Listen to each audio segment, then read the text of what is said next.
네, 오늘 말씀의 제목은 은혜 위에 은혜로라입니다. 새해를 맞이했습니다. 새해 복 많이 받으시길 바랍니다. 그런데 그 어느 때보다도 어수선한 그러한 새해인 것 같습니다. 여객기 사고로 말미암아 고통당하고 있는 많은 사람들이 있고요. 또 현직 대통령에 대한 영장 집행 문제로 인해서 극명하게 양극 간에 대립이 섰고, 또 그 대립으로 말미암아 많은 사람들이 고통스러워하고 혼란스러워하는 그런 가운데에 우리는 지금 서 있습니다. 서로 이치에 맞는 주장과 비난이 아닌 그냥 비난하기 위해서 비난하고, 그냥 자신들을 세우기 위해서 귀를 닫는 그런 양쪽의 모습을 볼 때에 우리나라가 언제까지 이래야 되는가? 언제까지 대립하고 언제까지 화합하지 못하는 이런 모습들을 가지고 있어야 되는가? 그런 의구심이 들고 그런 또 안타까움이 드는 그러한 새해입니다. 그럼에도 불구하고 우리는 새해를 맞이했습니다. 새해는 어쨌거나 기쁨과 희망을 가지고 시작하는 귀한 복된 시간인 줄로 믿습니다. 새해에는 희망이라는 단어가 숨어 있습니다. 새해에는 희망이라는 단어가 그 안에 정말 빛을 발하기 위해서 웅크리고 있는 그러한 단어가 바로 새해입니다.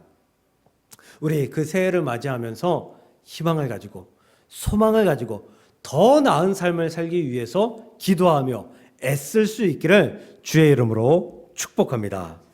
예수 그리스도의 재림과 함께 시작되는 것을 우리는 새하늘과 새 땅이라고 표현합니다. 그냥 하늘과 그냥 땅이 아니라 높은 하늘과 높은 땅이 아니라 새하늘과 새 땅입니다.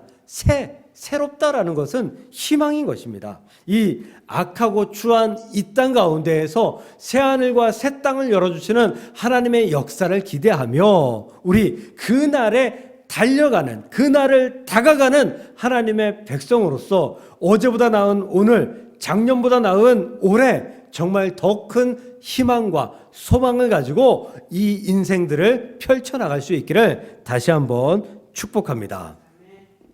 올해의 표현은 여기 현수막이 있죠? 예쁘죠? 은혜 위에 은혜로라 라는 말씀을 통해서 은혜 위에 은혜가 충만한 교회라고 정했습니다.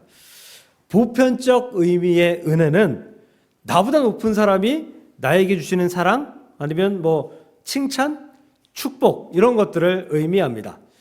하나님의 은혜, 교회의 은혜는 전능하신 분께서 당신의 아들을 이 땅에 주시고 값없이, 정말 값없이 우리에게 베풀어 주시는 것, 그것을 바로 은혜라고 표현하고요. 그 은혜의 정점이 그 예수 그리스도를 우리에게 주시고 그 생명을 십자가에서 내어 주신 그 은혜, 바로 그것으로 말미암아 얻은 구원이 은혜의 정점인 줄로 믿습니다. 그러니 우리는 그 은혜를 사모하며 2025년을 달려갈 수 있기를 주님의 이름으로 간절히 축복합니다. 요한복음에서 예수님은 말씀으로 표현됩니다. 요한복음 1장 1절을 한번 읽어보겠습니다. 태초에 말씀이 계시니라. 이 말씀이 하나님과 함께 계셨으니 이 말씀은 곧 하나님이시니라. 이 말씀에서요, 말씀 대신 예수님이라고 바꾸어서 한번 읽어보도록 하겠습니다. 같이 읽겠습니다. 시작. 태초에 예수님이 계시니라. 이 예수님이 하나님과 함께 계셨으니 이 예수님은 곧 하나님이시니라. 어색한 것 있나요? 맞는 말씀이죠. 말씀은 요한복음에서 말씀은 예수님이십니다. 요한복음 1장 16절도 한번 볼까요? 말씀이 육신이 되어, 예수님이 육신이 되어, 즉 성육신 하셨다라는 의미죠. 우리 가운데 거하시며 우리가 그의 영광을 보니 아버지의 독생자의 영광이요 은혜가 진리가 충만하더라. 말씀이 육신이 되어 예수님이 이 땅에 성육신하여서 이 땅에 내려오시니까 어떤 일이 벌어져요? 은혜와 진리가 충만한 일이 벌어졌다라고 말씀합니다. 요한복음 특히 1장에서 말씀은 곧 예수님이십니다. 즉 사도 요한은 예수님을 말씀의 현현으로 표현하는 것입니다. 말씀이 이 땅에 오심으로 표현하는 것입니다. 이 말씀을 다시 이야기하면 말씀의 성취라고 말할 수 있습니다. 예수님께서 이 땅에 오셔서 33년 동안 살아오신 모든 인생이 말씀의 성취인 줄 믿으시길 바랍니다. 예수님의 공생의 3년 동안 제자들과 함께 다니시고 많은 사람들과 함께 하시며 말씀하시고 치유하시고 고치시고 회복하시고 그들에게 베푸셨던 모든 은혜가 바로 말씀의 성취인 줄 믿으시길 주의 이름으로 축복합니다. 즉 하나님의 은혜는 말씀, 예수님을 통해서 이루어졌습니다. 하나님은 그 말씀을 통해서 이 땅을 이루셨기 때문입니다. 우리 하나님께서 천지를 창조하실 때에 말씀으로 창조하셨습니다 라고 우리는 고백하죠. 그래서 창세기 1장에서는 1장 3절에서는 하나님께서 빛을 창조하셨습니다 이렇게 표현하지 않습니다. 하나님이 이르시되 빛이 있으라 하시니 말씀하시니 빛이 있었고 말씀하시니 빛이 생겨났고 라고 표현한다라는 것이죠. 1장 6절에도 마찬가지예요. 하나님이 이르시되 물 가운데에 궁창이 있어 물과 물로 나뉘라 하시고 말씀하시고 그랬더니 그 모든 창조가 이루어졌다라고 말씀하셔요. 즉 말씀으로 행하셨다. 이것은 창조를 의미하시고요. 말씀으로 행하셨다. 이것은 말씀의 성취를 말씀합니다. 즉 예수님께서 말씀으로 이 땅에 오셨다. 예수님께서 말씀으로 새하늘과 새 땅을 이제 다시 우리에게 주실 것이다 라고 말씀하시는 것이 사도 요한의 의도였다라는 것입니다. 즉 하나님의 역사에서 가장 중요한 것은 말씀이다. 예수님이다 라는 것입니다. 하나님은 하나님의 백성들에게 나타나실 때 나타나셔서 사랑해 주시고 기적을 베푸시고 이러한 일로 종종 나타나신 경우들도 있지만 그러한 일들은 굉장히 드문 일들입니다. 하나님은 하나님의 백성들에게 나타나셨을 때 가장 먼저 그들에게 역사하시지 않으시고 가장 먼저 그들에게 말씀하셨습니다. 명령하셨습니다. 무언가를 보여주시고 행하신 것이 아니라 먼저 명령하시고 먼저 말씀하셨다라는 거예요. 대표적인 예가 아브라함이죠. 믿음의 조상 아브라함입니다. 창세기 12장에서 아브라함이 등장하는데요. 11장까지 아브라함에 대해서 아무 이야기도 없습니다. 근데 12장 1절과 2절에서 하나님은 아브라함에게 나타나셔서 이렇게 말씀하시죠. 여호와께서 아브라함에게 이르시되 너는 너의 고향과 친척과 아버지의 집을 떠나 내가 내게 보여줄 땅으로 가라. 내가 너로 큰 민족을 이루고 내게 복을 주어 내 이름을 창대하게 하리니 너는 복이 될지라. 이루어 주신 것 아무것도 없습니다. 이 말씀을 하실 때 보여주신 것 아무것도 없습니다. 그런데 뭐 하셔요? 말씀하셔요. 명령하셨다라는 거죠. 네, 또 열왕기상 19장을 보면 그 바알과 아세라 선지자와 엘리야 선지자가 갈멜산 전투를 하죠. 그리고 나서 승리를 한 후에 그리고 나서 하나님의 역사가 막 이루어질 줄 알았는데 그러지 않고 아합과 이세벨, 그 이세벨이 엘리야를 칼로 죽이겠다 하고 사람을 보내니까 엘리야가 좌절하고 낙심합니다. 도망합니다. 그리고 19장에서 그 로뎀나무 아래에서 엘리야가 이렇게 하나님께 고백합니다. 자기 자신은 하룻길쯤 돌아가 하룻길쯤 가서 한 로뎀나무 아래에 앉아서 자기가 죽기를 원하여 이르되 여호와여 넉넉하오니 지금 내 생명을 거두시옵소서. 엘리야가 그렇게 얘기했다고. 하나님 나 할 만큼 했잖아요. 근데 지금은 차라리 죽는 게 나을 것 같습니다.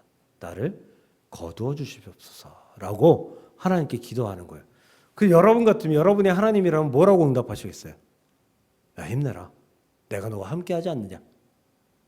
힘내라. 내가 너 지킬게. 내가 너로 말미암아 큰 일을 이룰게. 이렇게 말씀하셔야 되지 않을까요? 하나님의 말씀은 어떻게 나타나는가 하면 천사를 보내셔서 이렇게 말씀하셔요. 천사가 그를 어루만지며 그에게 이르되 일어나서 먹으라 하는지라.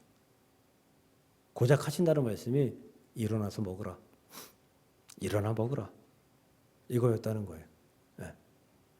하나님은 그 역사를 그 사람에게 막 먼저 보여주시고 그 역사 때문에 그 사람을 세워서 사용하시는 것보다 하나님은 그 사람에게 나타나셔서 말씀하시고 명령하셔서 그 사람이 믿음을 보여주시고 행할 때에 그때의 하나님의 역사를 보여주신다라는 거죠. 그러니 말씀이 최우선이었다. 하나님의 역사 가운데에서는 말씀이 최우선이었다라는 것입니다. 아브라함도 엘리야도 하나님께서 말씀하실 그 당시에는 그 뜻이 무엇인지 그것이 은혜인지 알지 못했을 것입니다. 그때의 말씀으로 아브라함은 믿음의 조상으로서의 출발점이다. 이것이 은혜의 시작이다. 여기지 못했을 거예요.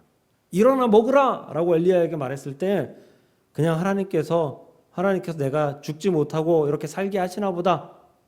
그것이 하나님의 큰 은혜의 시작인 줄. 엘리야가 다시금 힘을 내서 일어나서 하나님의 기적의 선지자로서의 많은 기적을 베풀며 이스라엘 백성들 가운데 우뚝 설 사람으로 하나님께서 세우실 것이다 라는 것을 엘리야는 그것이 그 시작이다 라는 사실을, 그 은혜의 시작이다 라는 사실을 아마 알지 못했을 것이다 라는 것입니다. 우리는 하나님의 은혜가 존재한다고 믿어요. 할렐루야. 그런데 지금 내게 하나님의 은혜가 있는가? 라고 묻는다면 과연 무엇이라고 대답할 수 있겠습니까? 지금 내게 하나님의 은혜가 있는가? 그렇다면 앞서 말씀한 것처럼 아브라함에게, 엘리야에게 말씀하신 것처럼 지금 하나님이 나는 은혜를 깨닫지 못하는 가운데 있음에도 불구하고 내게 말씀하고 계신가? 하나님이 지금 내게 말씀하고 계신가? 이것이 바로 내게 은혜가 시작되었다라는 증표인 줄 믿으시길 주님의 이름으로 간절히 축복합니다. 은혜는 특별히 감격할 수 있는 그런 조건이 생겨야만 은혜가 아니에요. 그저 하나님의 말씀이 내게 임재하고 나는 그저 평범한 삶을 살아가고 그 삶 가운데에서 때때로 하나님의 살아계심을 내가 느낄 수 있으며 살아간다면 그것이 바로 은혜라는 거예요. 그것이 바로. 그러니까 우리는 특별한 은혜를 간구하며 특별하게 하나님께 매달릴 필요도 있지만 그렇지 않더라도 내가 하나님과 함께, 내가 하나님의 말씀 가운데 있고 내가 하나님께 예배하는 가운데 있고 내가 하나님을 찬양하는 데에 내가 선뜻 나서서 찬양할 수 있다면 지금 내게 하나님의 은혜가 존재하고 있다라는 사실을 믿으시고 그 은혜를 더욱더 키워갈 수 있는, 또 그 은혜에 감격하며 감사하며 살아갈 수 있는 저와 여러분들 될 수 있기를 주님의 이름으로 간절히 축복합니다. 오늘 본문 16절 우리의 표어죠. 다시 한번 읽겠습니다. 우리가 다 그의 충만한 데서 받으니 은혜 위에 은혜로라. 네. 은혜 위에 은혜로라. 그러니까 은혜가 있고 더 큰 은혜가 있고 이렇게 생각하기 쉬워요. 그래서 영문 성경을 보니까 이렇게 되어 있어요. From the fullness of His grace we have all received one blessing after another. on, 그러니까 one blessing, 하나의 축복이 있고 after another, 또 다른 축복이 있다라는 거예요. 그러니까 하나의 축복이 있고 그 위에 은혜가 더해지고 더 큰 은혜가 더해진다라는 의미보다는 하나의 축복이 있고 하나의 은혜가 있고 그 뒤에 은혜가 계속해서 따라온다는 거예요. 은혜의 연속성에 대해서 말하고 있다라는 거죠. 은혜 위에 은혜가 한 번 더해지는 것, 이것을 말하는 것이 아니라 계속돼서 작건 크건 우리의 인생 가운데에선 은혜가 계속되고 있다라는 것을 의미합니다. 우리는 은혜가 떨어졌다라는 말을 간혹 사용합니다. 아, 저 사람 은혜가 떨어졌어. 본인한테는 잘 사용하지 않으면서 다른 사람한테 아, 저 집사 은혜가 떨어진 것 같아. 이렇게 이야기합니다. 이 말은 받은 은혜를 잊었다라는 거예요. 받은 은혜를 잊어버렸다. 더 이상 그 은혜가 그 사람에게 영향을 미치지 않는다. 그런 상태가 되었다라는 거예요. 그럼 그렇다면 이전에 받은 그 은혜가 사라진 것일까요? 사라져서 없는 걸까요? 그렇지 않아요. 사라져서 없는 게 아니라 그 받았던 은혜의 감격이, 나의 감격이 사라졌기 때문이에요. 신학대학생들이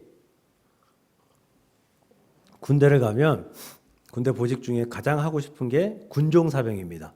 군종사병.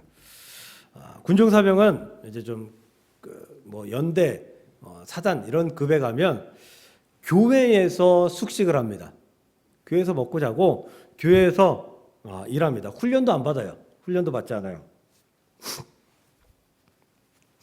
그러니까 신학대학생으로 살다가 군인으로 살다가 다시 신학대학생으로 복귀하는 것보다 군대에서도 신학대학에서 또 교회에서 일하던 그 모습을 2년 내내 그대로 가지고 있다가 다시금 이제 제대하면 또 이제 복귀를 하게 되니까 연속성이 좋잖아요.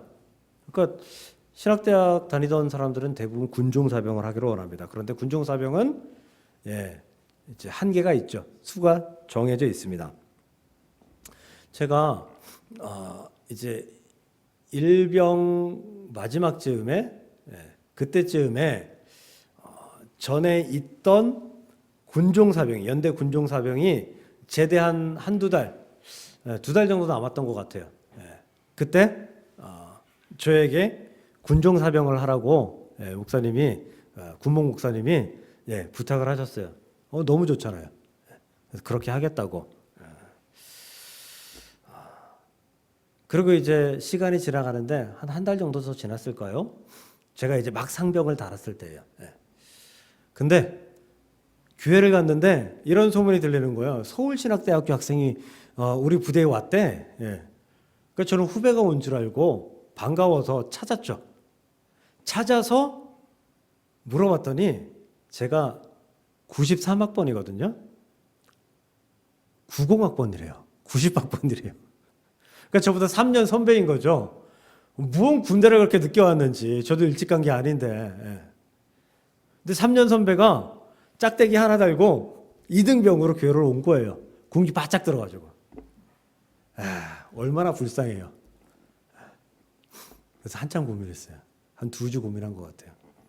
고민하다가 군목 목사님한테 그 주일날 그 2등병 90학번 선배를 데리고 군기 바짝 든 그 선배를 데리고 가서 목사님, 저는 이제 상병 달았으니까 이전보다는 훨씬 더 수월한 군 생활을 할 수 있을 것 같습니다. 근데 이 양반은 이제 군대 와서 나이도 많고 얼마나 서럽고 힘들겠어요. 그리고 군대 늦게 왔다는 거는 그만큼 사역도 저보다 많이 해본 경력이 있다는 거니까 저 말고 이 사람 군종사병 사용해 주세요. 부탁을 드렸고 그렇게 되었습니다. 저 좀 괜찮죠? 저도 솔직히 그걸 결정하는데 굉장히 힘들었어요. 많이 힘들었어요. 이제 제가 그 이후로 계속 이제 교회를 갈 때마다 그 90학번 선배는 너무 반가워했고 저를 너무 좋아해 줬습니다.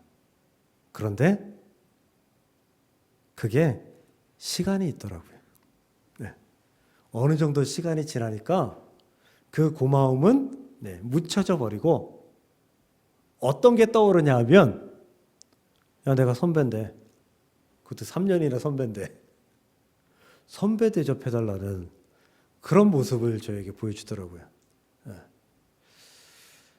저는 이제 상병, 병장 달고 막 그럴 때인데 2등병 하나짜리가 선배 대우해달라고. 그래서 검은 머리 짐승은 거두는 게 아니다라는 생각을 그때 해봤던 기억이 있습니다. 은혜는 유효기간이 있습니다. 특히 사람에게는 은혜가 유효기간이 짧은 것 같아요. 내가 평생토록 형님으로 모시겠습니다. 예, 그래 봤자요. 그런 사람들이 더 잘 사기치고 더 잘 속이더라고요. 은혜는 유효기간이 있습니다. 하나님의 은혜는 유효기간이 없어요. 그런데 사람이 느끼는 은혜는 유효기간이 있더라고요. 그것도 상당히 짧습니다. 그래서 사람들은 그 은혜의 유효기간이 끝나기 전에 또 다른 은혜가 나에게 다가오기를 소망합니다. 그래서 하나님 앞에 나와 기도하고 하나님 앞에 엎드리고 하나님께 찬양하고 교회 생활 열심히 하고 봉사하고 헌신하고 그런 삶을 살아가는 것 같아요. 은혜가 떨어지면 그 은혜를 회복하는 것이 얼마나 어려운지 알기 때문에 그 은혜를 계속해서 유지하기 위해서 은혜를 받고 은혜가 떨어지기 전에 또 다른 은혜를 받고 또 다른 은혜를 받고 또 다른 은혜 속에서 내 삶을 영위해 나가기를 원하는 게 그리스도인들이다라는 것입니다. 은혜는 연속성이 반드시 필요하다. 은혜는 단번에 받고 끝나는 것이 아니다라는 거예요. 다윗도 그래요. 시편 23편 6절에서 내 평생의 선하심과 인자하심이 그 선하심과 인자하심 지금도 받고 있어요. 근데 평생 계속 받고 싶대요. 다윗도 그래요. 반드시 나를 따르니 내가 여호와의 집에 영원히 살리로다. 평생도 모자라요. 영원히 그 은혜 가운데 살기를 소망합니다. 라고 다윗이 고백하고 있다는 것입니다. 다윗은 은혜가 부족한 사람이 아니에요. 은혜가 넘쳤던 사람이에요. 아주 넘치고 또 넘쳤던, 우리가 받았던 은혜보다도 더 큰 은혜를 받았던 사람이 아마 다윗일 거예요. 그런데 이전에 받은 은혜가 사라지기도 전에 영원한 은혜를 계속해서 간구하는 그런 모습을 우리에게 보여주고 있습니다. 사랑하는 성도 여러분, 우리도 단번의 은혜로 만족하지 마십시오. 은혜 위에 은혜가 저와 여러분들 가운데 있기를 소망합니다.